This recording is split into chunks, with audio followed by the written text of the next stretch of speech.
Der fikk du sko. Fine sko.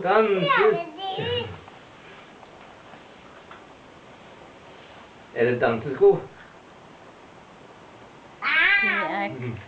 De er fancy sko. Do they fit? They're pensko. Pensko. Ja, de passer. De passer. Room to grow? Kan vi ta de på? Nei, Nei, Så ikke bare nå. ha de så på. har de på. Okay. Sånn. Jeg vil åpne så. These are presents from Grandpa. Kanskje de passer til... Kanskje disse her skoene passer til meg. Det kan jeg ha på arbeid. Nei, det passer ikke. Ha! Enda med sko.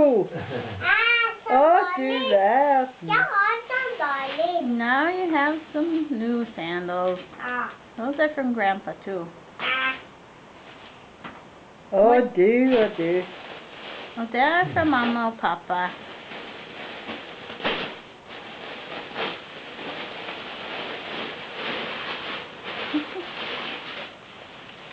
Det må være en stikkepinne, tror jeg. Kanskje sikkert. Men klarer du det, eller? Ja da. Åja. This River one det is from Mama and Kom igjen, så. Papa. Kristoff. Ja. River sunt. Da var det en ting av meg.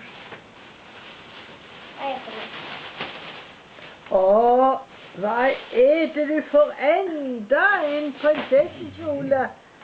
Du verden. Look Skal at du ha it. enda en? Ja, det var det jeg Du, så fin du er nå.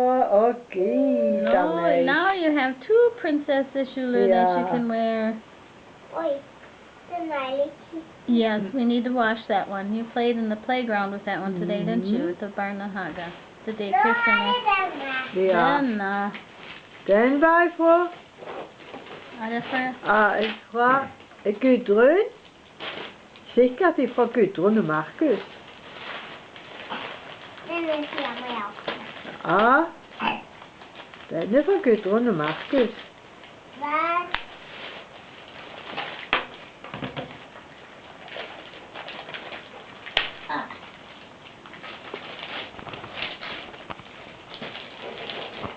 Kan vi gaverekker?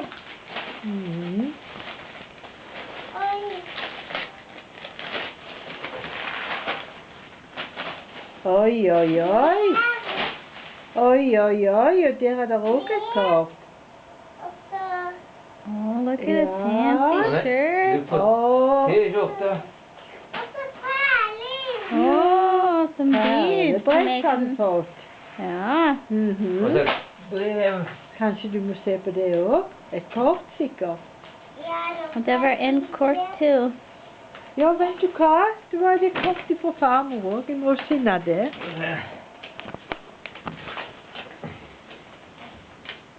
Mer penger! Oh, more money. What does the card say? Maybe Papa can read the card. Har du fått dollar der oppe? Fikk du penger også? Ja. Hva er det du fikk? Oh, you got American money. Det var jo amerikanske det også. Oh, yeah. Hvem var det fra? What does the card say? Gudrun? Yeah. Ja, det er Wow, jo to. amerikanske. Oh, now you have money for the state fair. Oh, yeah.